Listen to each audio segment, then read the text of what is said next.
Kaushambi Lok Sabha seat से Samajwadi party के प्रत्याशी पुष्पेंद्र सरोज ने ऐतिहासिक जीत दर्ज की है। उन्होंने बीजेपी के 2 बार के सांसद विनोद सोनकर को 1 लाख से अधिक वोटों से हराया है। बात अगर मतदाताओं की करें तो कौशाम्बी में 6.5 लाख से अधिक दलित मतदाता हैं, जिसमें सबसे ज़्यादा पासी मतदाता हैं। बात अगर 2014 के चुनाव की करें तो यही पासी मतदाता और दलित मतदाता ने मोदी लहर में बीजेपी को वोट दिया था, जिसमें सांसद विनोद सोनकर ने जीत दर्ज की थी। वहीं 2019 में भी दलित मतदाताओं ने विनोद सोनकर का साथ दिया था और विनोद सोनकर ने जीत दर्ज की थी। अगर बात 2022 के विधानसभा चुनाव की बात करें तो कहीं ना कहीं दलित मतदाता सपा की तरफ गया था, जिससे कौशाम्बी के तीनों विधानसभा में समाजवादी पार्टी ने जीत दर्ज की थी। वहीं 2024 के लोकसभा चुनाव में समाजवादी पार्टी ने इंद्रजीत सरोज के बेटे पुष्पेंद्र सरोज को टिकट दिया और पुष्पेंद्र सरोज ने यहां से ऐतिहासिक जीत दर्ज की। हमारे साथ पासी समाज के कुछ मतदाता मौजूद हैं, आइए बात करते हैं और इनसे ही जानते हैं। आपका नाम क्या है? सीताराम।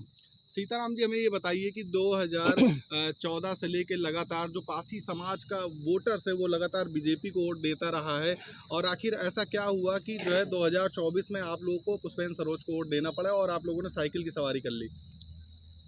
साइकिल की सवारी हम लोग अपने हैं, हम लोग सपा के आदमी हैं, सपा की ही वोट देंगे। नहीं, क्या ये इस चुनाव में क्या मुद्दे रहे आप लोगों के? मुद्दा कोई खास नहीं रहा, हम लोग के महंगाई से मारे हुए थे सब नहीं, इसलिए बीजेपी को वोट नहीं दिए हम लोग। हमारे साथ कुछ और भी लोग मौजूद से बात करते हैं। क्या नाम है आपका? केशन लाल। केशन लाल जी, ऐसा क्या हुआ कि जो है जो आप लोग लगातार 2014 के चुनाव के बाद से बीजेपी को वोट करते रहे और 2024 के चुनाव में आपने समाजवादी पार्टी को वोट दिया, मुद्दे क्या रहे, क्या वजह ऐसा हुई?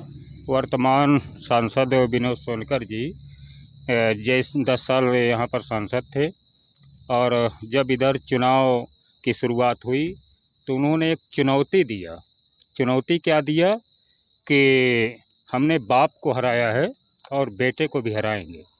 तो इस चीज़ को पासी समाज के लोगों ने विशेष तौर से गंभीरता से लिया कि इस चुनौती को स्वीकार किया जाए। अगर बाप को हराया है, बेटे को भी हराने की चुनौती दे रहे हैं, तो इसका जो है बदला लेना चाहिए।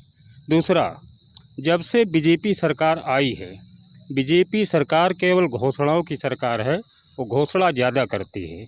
आपके प्रदेश के मुख्यमंत्री जी हैं, उनकी भाषा इस तरीके की है कि जैसे कोई एक पुलिस का अधिकारी बोल रहा हो। वो बोलते हैं कि उल्टा लटका कर सीधा कर देंगे, इस तरीके की भाषा। और कहते हैं कि 4 तारीख आने दो, एक गर्मी उतर जाएगी। ये कोई प्रतिनिधि की भाषा है?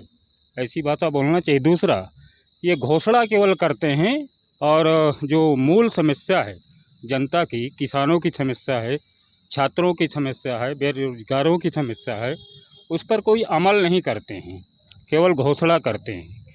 और इधर जो उन्होंने कुछ काम किए, जैसे राशन की बात करते हैं, तो राशन देने का जो मामला है ये पिछली सरकारों ने, कांग्रेस ने शुरू किया था, और उन सरकारों ने इसलिए शुरू किया था कि देश में जो सर्वे हुआ 80 करोड़ से ज़्यादा लोग इस देश में भूखमरी के कगार पर हैं।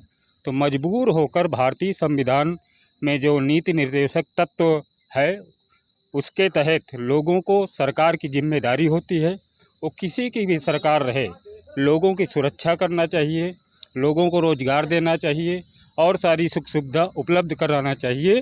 तो इस चीज़ को कांग्रेस ने शुरू किया था, उसी को इधर बीजेपी सरकार ने दोबारा लागू किया। तो इस सरकार ने कोई एहसान नहीं किया। हमारे साथ कुछ लोग और भी मौजूद है, बात करते हैं। क्या हुआ कि 2014 से आप लोग लगातार बीजेपी को वोट देते रहे हैं, 2024 में क्या नाराज़गी हो गई?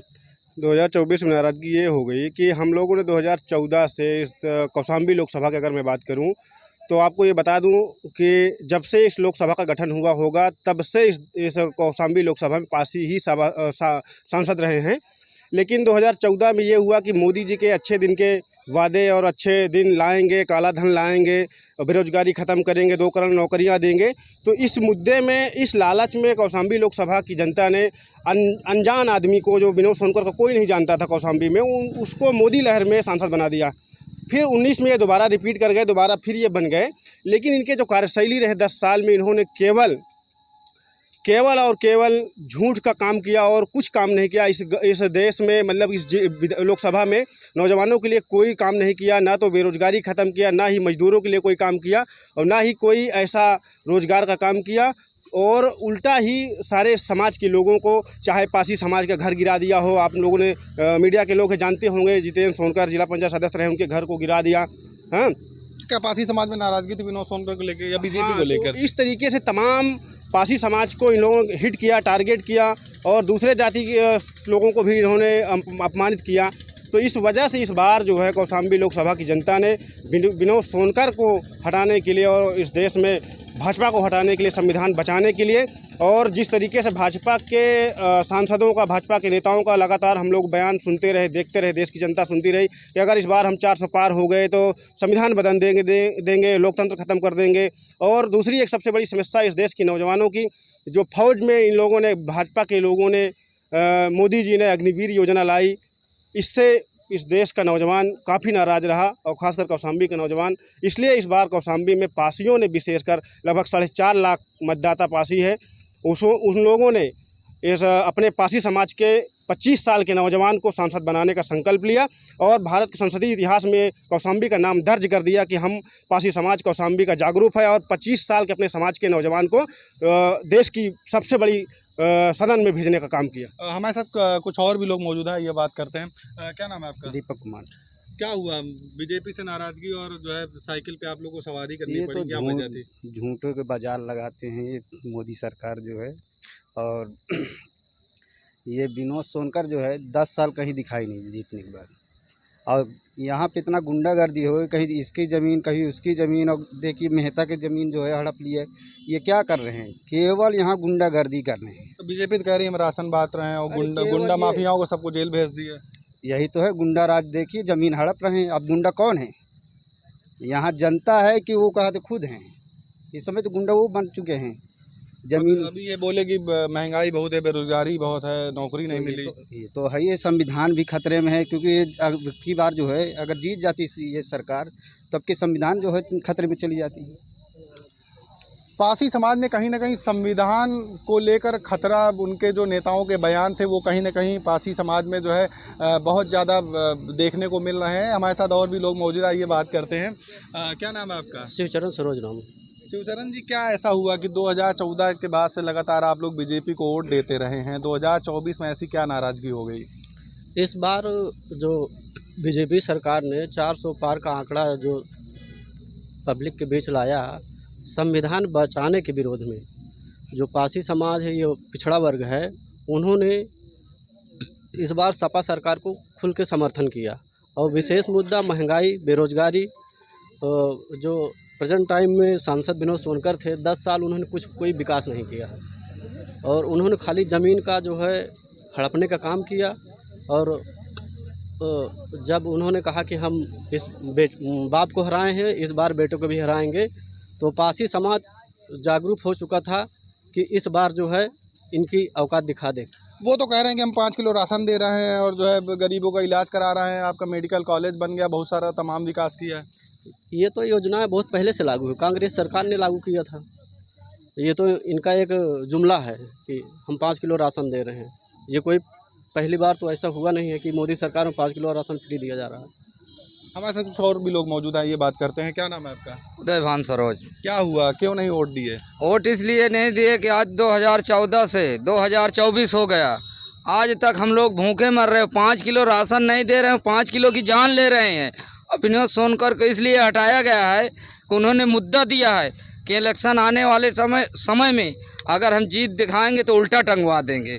तो हमने इसलिए चुना पुष्पेंद्र सरोज जी को कि अब की बार मुद्दा इसीलिए चुना जाएगा, पासी समाज के लोग सब कोई इकट्ठा होकर, नियंत्रण होकर उनको आराम से जिताएंगे, खुल के जिताएंगे, चाहे जान रहे या चली जाए। संविधान को हम लोग बदलेंगे, क्योंकि इन्होंने अगर अब की बार सरकार बन गई तो हम लोग राजगीर जरूर है, मगर कुत्ते की तरह भूखे टहलेंगे। हमारे साथ एक युवा मौजूद हैं, इनसे भी बात करते हैं। क्या कहेंगे? युवा सांसद आपने जिता के भेजा है, बीजेपी से नाराजगी थी, इसके पहले लगातार आप लोग बीजेपी को वोट करते आए हैं, इस बार क्या हो गया? इस बार हम विद्यार्थी, नौजवान, युवाओं ने बहुत मजबूती से ठाना है कि अपने माननीय पुष्पेंद्र सरोज जी को जिताने हैं। और जो इसके पहले बीजेपी सरकार के विनोद सोनकर जी थे, वो सिर्फ युवाओं, बेरोजगारों और नौजवानों को सिर्फ ठगा है, किसानों को ठगा है, महिलाओं को ठगा है। इसलिए हम लोगों ने ठाना है कि इस सांसद को हटाना है किसी भी परिस्थिति में। और कई जाति के लोगों को विनोद सोनकर जी ने अपमानित किया है, उन्होंने डराया है, धमकाया है। इसलिए हम सब लोगों ने मिल के प्लान बनाया किसको हराना है किसी भी हालत में। और हमारे नौजवान 25 साल के साथी पुष्पेंद्र सरोज जी जो सपा से प्रत्याशी थे, उन्होंने हम सब लोगों ने मिलकर जिताया है। हमारे साथ और भी लोग मौजूद हैं, बात करते हैं। क्या नाम है आपका? मेरा नाम हजारी लाल है। पुष्पेंद्र सरोज को आपने जिताया है, भाजपा से ऐसी क्या नाराजगी थी? इसके पहले तो आप लोग भाजपा को वोट देते आए हैं। भाजपा किस लिए नहीं वोट दिया? मोदी इतने झूठे हैं कि 15 लाख देंगे, 15 लाख बजाय वो 15 रुपया जो खाता में रहा गरीब किसान का वो हुक ले ली थी। दूसरी बात, झूठा अपशासन, झूठी बात है। उनके नेता मोदी और मतलब जो जातियों पक्ष जातियों का अपनी जात पक्ष के ज़्यादा वह लेते हैं, दलितों का, पासियों का कुत्ते के बराबर समझा जाता है। और 5 किलो राशन के खिता 5 कुंटल गेहूँ चरा लिया जाता है, उसका कोई रोक नहीं, हमारा कोई सुनाई नहीं। कह तो रहे हैं 5 किलो राशन दे रहे हैं हम, जो है 5 किलो में भोजन हो जाएगा? 5 किलो राशन देता 5 कुंटल खा जाते हैं साढ़। कहने फ्री इलाज कर रहे हैं, आयुष्मान भारत का कार्ड बनवाया है। फ्री इलाज का मेहरार मोर मार गए 5 वही फ्री इलाज में वहाँ ले जाके भर्ती करा दी। 7 डॉक्टर रेट नहीं आवा मरवा डाइन। किसी का खाली अपशासन देते, कोई काम नहीं करते, खाली अपशासन झूठा। हम तो कह दिया हमारा 50-60 साल की उम्र हो गई, ऐसा जब से संविधान रचा गया हो ऐसा झूठा प्रधानमंत्री नहीं आया। हमारे साथ आपने देखा कि दलित समाज के, खासकर पासी समाज के बहुत लोग मौजूद थे। उन्होंने बात किया, कहीं ना कहीं वो बीजेपी प्रत्याशी विनोद सोनकर से नाराज़ दिखे हैं, वो संविधान को लेकर नाराज़ दिखे हैं, क्योंकि बीजेपी के नेताओं लगातार संविधान बदलने की बात करते रहे हैं। इन लोग का बेरोजगारी और महंगाई मुद्दा रहा है। अब देखने वाली बात ये होगी कि 2027 का चुनाव आने वाला है, उस चुनाव में कौशाम्बी का जो दलित मतदाता है वो किस ओर जाता है। प्रसिद्ध मिश्रा, भारत समाचार, कौशाम्बी।